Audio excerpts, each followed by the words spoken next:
वंदे मातरम। आप देख रहे हैं नेटवर्क 10। आपके साथ मैं हूं शिवानी मिश्रा। बहुत स्वागत है आप सभी का पूर्वांचल लाइव के इस खास बुलेटिन में। शुरुआत बड़ी खबर के साथ करेंगे। बड़ी खबर राजधानी दिल्ली से। सीएम योगी आदित्यनाथ का आज दिल्ली दौरा है। शाम 6:30 बजे दिल्ली पहुंचेंगे मुख्यमंत्री और सभी मुख्यमंत्रियों न्यायाधीशों की ज्वाइंट कॉन्फ्रेंस होनी है। 30 अप्रैल को दिल्ली में ये ज्वाइंट कॉन्फ्रेंस होगी और 6 साल बाद ज्वाइंट कॉन्फ्रेंस का आयोजन किया जा रहा है। और वहीं ज्वाइंट कॉन्फ्रेंस में सीएम भी शामिल होंगे। प्रधानमंत्री नरेंद्र मोदी ज्वाइंट कॉन्फ्रेंस का उद्घाटन करेंगे। आपको यह भी जानकारी दे दें कि सीजेआई समेत सुप्रीम कोर्ट के अन्य जज भी इस दौरान मौजूद रहेंगे। तो ये बड़ी जानकारी आपको राजधानी दिल्ली से दे रहे हैं। सीएम योगी आदित्यनाथ का आज दिल्ली दौरा है। आपको यह भी बता दें कि शाम 6:30 बजे वो दिल्ली पहुंचेंगे और सभी मुख्यमंत्रियों साथ ही न्यायाधीशों की ज्वाइंट कॉन्फ्रेंस होनी है। 30 अप्रैल को दिल्ली में ये ज्वाइंट कॉन्फ्रेंस होगी। आपको ये भी बता दें कि 6 साल बाद ये ज्वाइंट कॉन्फ्रेंस का आयोजन किया जा रहा है और वहीं इस ज्वाइंट कॉन्फ्रेंस में सीएम शामिल होने वाले हैं। इसके अलावा आपको ये भी बता दें कि प्रधानमंत्री नरेंद्र मोदी ज्वाइंट कॉन्फ्रेंस का उद्घाटन करेंगे और साथ ही सीजेआई समेत सुप्रीम कोर्ट के अन्य जज भी इस दौरान मौजूद रहेंगे।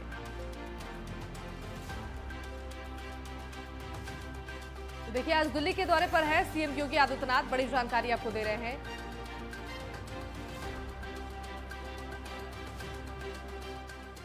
और ज्यादा जानकारी के साथ संवाददाता विनोद रस्तोगी हमारे साथ जुड़ गए हैं। सीधे उनका रुख करेंगे। विनोद, सीएम योगी आदित्यनाथ का आज दिल्ली दौरा है। इस दौरे को लेकर क्या कुछ अपडेट आपके पास? शिवानी, जैसे कि देखा जा रहा है, अचूक दौरा रखा गया है और इसमें भारत के 10 मुख्यमंत्री दिल्ली बुलाया गया है। उसमें योगी आदित्यनाथ जी भी हैं और ये आज दिल्ली आप पहुंचेंगे और कल सुबह 10 बजे इनका प्रधानमंत्री जी के साथ में मीटिंग है जी, जो विज्ञान भवन में रखी गई है। बिल्कुल। और 30 अप्रैल को ये ज्वाइंट मीटिंग होनी है। ऐसे में कौन कौन से लोग इस मीटिंग में शामिल हो सकते हैं, इसकी जानकारी? इसमें ज्वाइंट सेक्रेटरी लेवल के हैं और सेक्रेटरी लेवल के सभी अधिकारियों को भी बुलाया गया है, क्योंकि जो आजकल कोरोना के हालात बन रहे हैं उनको देखते हुए मीटिंग रखी गई है। जी बिल्कुल विनोद। और साथ ही जानकारी ये भी मिल रही है कि प्रधानमंत्री नरेंद्र मोदी इस ज्वाइंट कॉन्फ्रेंस का उद्घाटन करने वाले हैं। हाँ, कुछ बातें अभी ऐसी हैं जो ओपन नहीं की जा सकती हैं जी, मगर सही इसका पूरा पता आपको कल सुबह 10 बजे तक सब क्लियर हो जाएगा। ठीक है। तमाम जानकारी के लिए बहुत शुक्रिया विनोद।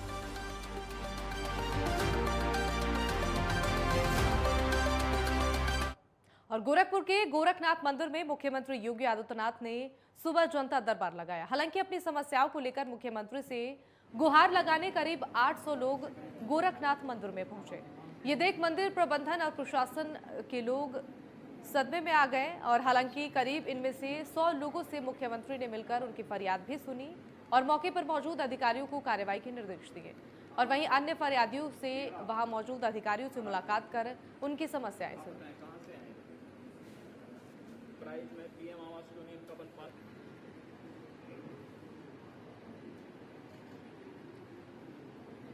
तो गोरखपुर से आपको खबर बता रहे हैं, जहां सीएम योगी आदित्यनाथ जनता दरबार लगाए थे और इस दौरान तमाम फरियादी अपनी समस्याओं को लेकर सीएम के पास पहुंचे। हालांकि इस दौरान सीएम ने सभी फरियादियों की समस्याएं सुनी और साथ ही सभी अधिकारियों को निर्देश दिए कि सभी फरियादियों की समस्याओं पर जल्द से जल्द ध्यान दिया जाए।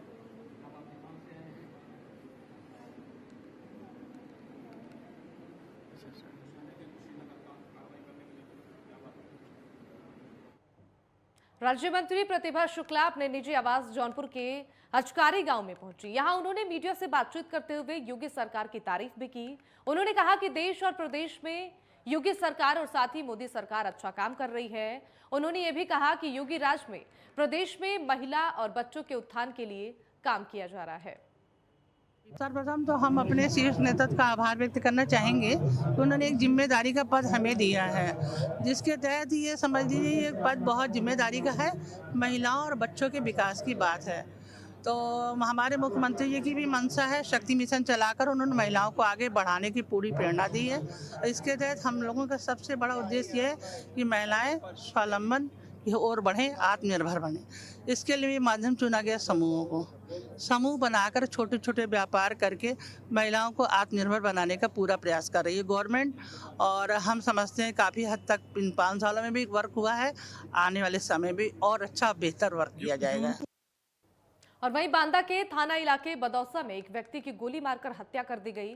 दरअसल मामला अवैध संबंध का था और वहीं पुलिस ने 6 घंटे के भीतर खुलासा कर 3 आरोपियों को गिरफ्तार कर लिया है। साथ ही पुलिस ने कहा है कि व्यक्ति के नाजायज संबंधों के चलते पारिवारिक कलह में पत्नी और पुत्र ने नौकर की मदद से हत्या की घटना को अंजाम दिया है। फिलहाल पुलिस तीनों आरोपियों से पूछताछ कर रही है।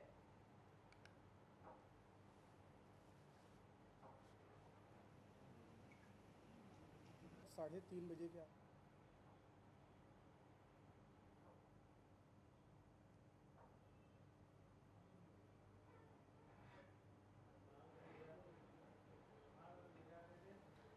यूपी के बांदा से आपको खबर बता रहे हैं, जहां व्यक्ति की गोली मारकर हत्या कर दी गई। हालांकि अवैध संबंध के चलते इस हत्या को अंजाम दिया गया है।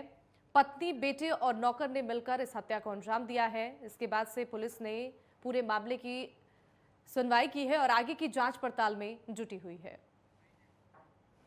इस घटना के 6 घंटे के अंदर हम लोगों ने इस चीज़ का अनावरण कर लिया और इस तरह से घटनाक्रम निकला है कि इस व्यक्ति के संबंध किसी और महिला से थे। ये घर पर अपने पैसे नहीं देता था, लगातार परेशान करता था। तो उस चीज़ से आज ही जाकर इसकी पत्नी और इसका लड़का अपने नौकर के साथ मिलकर इन लोगों ने एक प्लान बनाया कि इसको मारना है और उसी के क्रम में कल इसकी इन लोगों ने हत्या कर दी। और इसमें हम लोगों ने जो तमंचा प्रयोग में लाया गया था घटना के लिए वो भी बरामद कर लिया है और तीनों अभियुक्त को हम लोगों ने अपनी हिरासत में ले लिया है। और वहीं जालौन के उरई कोतवाली क्षेत्र के तुलसी नगर में पान मसाला की फैक्ट्री पर खाद्य विभाग ने छापेमारी की, जहां फैक्ट्री में तंबाकू मिश्रित गुटखा बनाया जा रहा था। हालांकि उच्च अधिकारी मामले की जांच में जुटे हुए हैं। तो यूपी के जालौन से आपको खबर बता रहे हैं, जहां खाद्य विभाग ने छापेमारी की है। उच्च अधिकारी अभी भी इस मामले की जांच पड़ताल में जुटे हुए हैं। तंबाकू मिश्रित गुटखा फैक्ट्री पर यह छापेमारी खाद्य विभाग की टीम की तरफ से की गई है।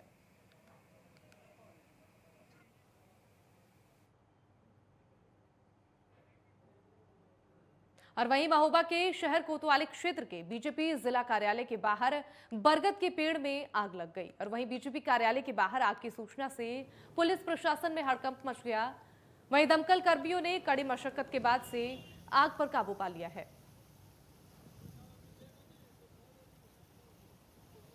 तो यूपी के महोबा से आपको खबर बता रहे हैं, जहां बरगद के पेड़ में भीषण आग लग गई और बीजेपी कार्यालय के बाहर ये पेड़ है जहां आग लगी। हालांकि दमकल के कर्मियों ने कड़ी मशक्कत के बाद से आग पर काबू पाया। ये अभी एसडीएम साहब द्वारा सूचना हमें प्राप्त हुई है कि ये हाईवे पे भाजपा कार्यालय के पास एक पेड़ में आग लग गई है, जिसकी सूचना पे हम लोग तत्काल मौके पे फायर टेंडर लेके पहुंचे और देखा कि इस पेड़ में आग लगी हुई थी। तो उस पेड़ पे पानी का छिड़काव करके उस पेड़ की आग को बुझाने का प्रयास किया जा रहा है और ये पेड़ खोखला होने की वजह से अंदर अंदर सुलग रहा है, जिसको इसको गिराने की आवश्यकता पड़ेगी और वन विभाग को सूचित कर दिया गया है। इस पेड़ को गिराकर जो है इस पेड़ की पूर्णतः आग बुझाई जा रही है। आग लगने के कारण ये आग लगने के कारण इस समय गर्मी है, सीजन चल रहा है और हवा भी बहुत तेज़ चल रही है। नगर पालिका की टीम जगह जगह कूड़ों में आग लगा देती है, जिससे हवा तेज़ होने के कारण आग फैल रही है। और तो इसी वजह यही हमें तो दृष्टया ये लगता है कि और वहीं बांदा में जिला पंचायत सदस्य श्वेता सिंह की मौत के बाद ऑडियो वीडियो वायरल हुआ था, जिसके बाद पुलिस ने कार्रवाई कर हत्यारोपी पति दीपक सिंह को पुलिस ने गिरफ्तार कर लिया है। तो यूपी के बांदा से आपको खबर बता रहे हैं, जहां हत्या के आरोपी पति दीपक सिंह को गिरफ्तार कर लिया है और पुलिस ने आरोपी को ये गिरफ्तार करके आगे की जांच में जुटी हुई है। देखिए, अभी हम लोग को सूचना मिली थी कि जिला पंचायत सदस्य ने आत्महत्या कर ली है। इस सूचना पर हम लोग वहाँ मौके पर पहुँचे थे। हमारी जो फॉरेंसिक यूनिट, डॉग स्क्वाड, सभी वरिष्ठ अधिकारीगण हम लोग वहाँ मौके पर पहुँचे। परिवारजनों की तरफ से हम लोग को तहरीर मिली, उस तहरीर के आधार पर मुकदमा पंजीकृत कर लिया गया और इसमें जो उनका पति है, जिनसे बताया जा रहा था कि लगातार उनका विवाद चल रहा था, मारपीट हो रही थी, जिसकी वजह से वो परेशान रहती थी, उनको हम लोगों ने आज गिरफ्तार कर लिया है और पूछताछ करके हम लोग उनको न्यायिक हिरासत में ले रहे हैं। और वहीं सिद्धार्थनगर के बदरपुर ब्लॉक क्षेत्र में प्राथमिक स्कूल के रसोई घर में गांव के लोगों ने जानवरों को खिलाए जाने वाली भूसा रखा है और वहीं बच्चों के लिए मिड डे मील क्लासरूम में बनाया जा रहा है, वो भी उस क्लासरूम में जहां बच्चों की क्लास चल रही है। इस तरह बच्चों की जान जोखिम में डालकर इस विद्यालय में बच्चे शिक्षा प्राप्त कर रहे हैं। इसकी जानकारी भी स्कूल प्रभारी ने अपने उच्चाधिकारियों को दी है, लेकिन नतीजा ढाक के पात्र रहा। इस मामले को लेकर स्कूल प्रभारी राधिका ने बताया, मेरी जानकारी में जैसे ये मामला आया कि गांव के लोगों ने रसोई घर में भूसा भर दिया है, इसकी शिकायत हमने अपने उच्चाधिकारियों को दी है। यहाँ के लोग कैसे कि हमारे संज्ञान में नहीं था जब ये सब भूसा रख दिए। जब हमें संज्ञान में आया तो अपने हम खंड शिक्षा अधिकारी को सूचित किए और सूचित करने के बाद में अधिकारी जांच में भी आए। यहाँ के जो ये रमाकांत नाम है ना सर, रमाकांत को रमाकांत शुक्ल को बार बार सूचित करने के बाद भी वो भी भूसा अपना नहीं निकाल रहे हैं। ये प्रकरण आप लोगों के सोशल मीडिया के माध्यम से मुझे पता लगा था और मैंने खंड शिक्षा अधिकारी को वहाँ भेजा भी था। मैं उनसे पता करूंगा कि क्यों अभी तक हटा नहीं है। उन्होंने कहा था कि मैं इसको हटवा दूंगा, तो मैं फिर से उनको भेजता हूं और उसको हटवाएंगे। बहुत ही आपत्तिजनक है और भूसा इस विद्यालय के कमरे में नहीं रहना चाहिए, तो मैं इसको इंश्योर कराऊंगा। वक्त यहाँ छोटे से ब्रेक का है, जल्द लौटेंगे।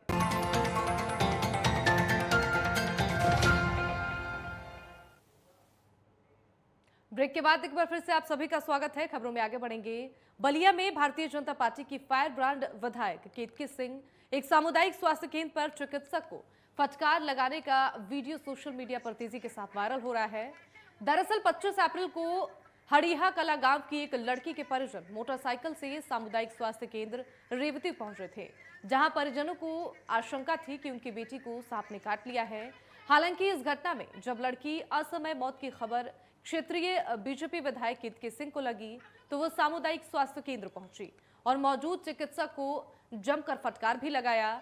और वहीं इस मामले में केतकी सिंह का यह कहना है कि चिकित्सकों ने बिना फर्स्ट एड के ही बच्ची को रेफर कर दिया था, जिससे रास्ते में ही उसकी मौत हो गई।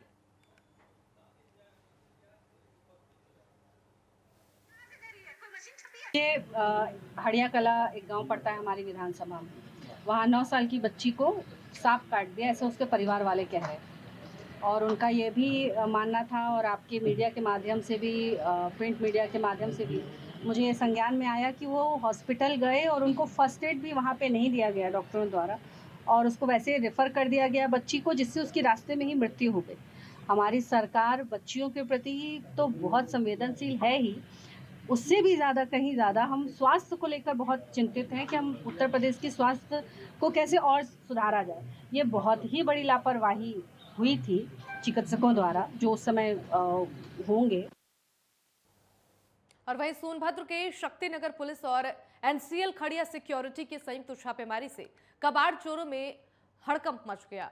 और वहीं थाना क्षेत्र के हरदवा बस्ती और दूधी चुआ मैदान मोड़ समीप बस्ती में कबाड़ चोरों के खिलाफ सघन छापेमारी में लाखों की लोहा और कीमती मशीनरी पार्ट बरामद किए गए हैं। और वहीं एनसीएल खड़िया खदान क्षेत्र से चोरी किए गए लोहा और रोलर भी बरामद किए गए हैं।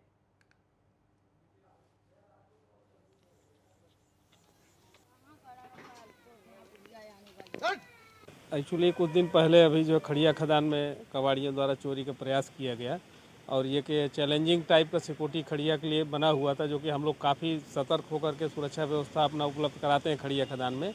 उसी क्रम में हमने देखा कि मतलब जो अम्बेडकर नगर के पास जो कुछ बस्ती है, जिसमें एक धैकार बस्ती है, एक हरदवा बस्ती है, वहाँ कुछ संदेहास्पद व्यक्ति उसी में संभावित थे।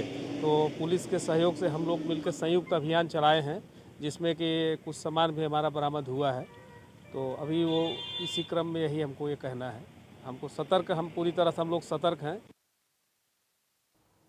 खबर रायबरेली से है, जहां एक सास को बहू ने सिटी स्कैन का पैसा नहीं देना भारी पड़ गया। मां को उसके बेटे ने ही मौत के घाट उतार दिया। मामला गुप्तगंज थाना इलाके के परोई गांव का है, जहां बलवंत साहू की विधवा गौरी साहू अपने पुत्र और बहू के साथ रहती है। बहू को पिछले कुछ दिनों से सर में चक्कर आने की शिकायत थी और वहीं बेटे नीरज साहू ने अपनी मां से पत्नी का सिटी स्कैन कराने के लिए 1000 रुपए की मांग की थी और मां ने पैसा अगले दिन देने की बात कही तो नीरज को गुस्सा आ गया। नीरज ने गुस्से में ही घर के भीतर पड़े कुदाल से उस पर ताबड़तोड़ वार कर दिए और वहीं सिर पर लगी चोट से मां गौरी साहू ने मौके पर ही दम तोड़ दिया। इस बीच मौका पाकर नीरज मौके से फरार हो गया और वहीं सूचना पाकर मौके पर पहुंची पुलिस ने शव को पोस्टमार्टम के लिए भेजकर कानूनी कार्रवाई शुरू कर दी है। सर हम तो मलिक मुंह पर पैर टूटा था मेरा, बैठे थे, हमको संदेश मिला, दूसरे लोग बताए, हम यहाँ 1 बजे हमसे इनसे बात हुई। क्या हुआ कुछ जानते हैं? मतलब ये जानते हुए कि हमारे भाई से भाभी से कल लड़ाई हुई थी। उसके बाद हमने इनको अपने भाई को कल दवाई करा, अपने लड़कों को भेजा राजकमल को। फिर आज 1000 रुपये लेके हमने भेजा कि हम कहा अम्मा हो जतुआ से दवाई करवा दियो, और कहीं हमका सिटी स्कैनर को हम कहीं जैसे ज़्यादा दिक्कत तो सिटी स्कैन कल करवा दे भाई, ये कहीं नहीं हमका आधे सिटी स्कैन हो हम आजे बरेली थे भाई।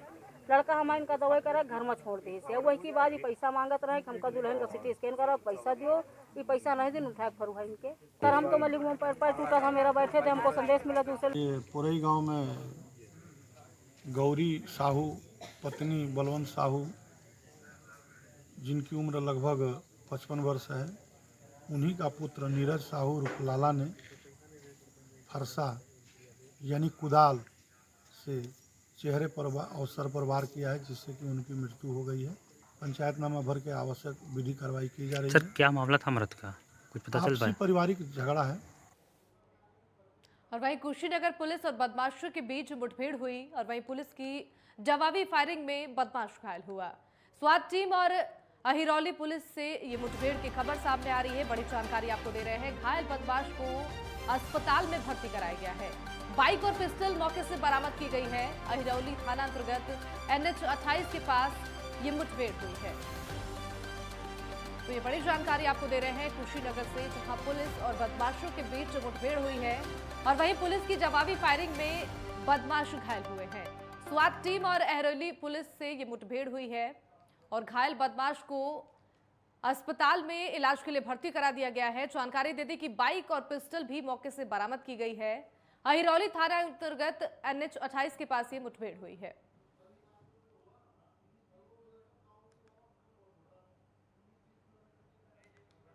जनपद कुशीनगर क्षेत्र के अंतर्गत थाना अहिरौली क्षेत्र में पुलिस को यह सूचना मिली थी मुखबिरों के द्वारा कि क्षेत्र में कुछ संदिग्ध व्यक्ति देखे गए हैं जो किसी घटना कार्य करने के उद्देश्य से संदिग्ध गतिविधियों में संलिप्त हैं।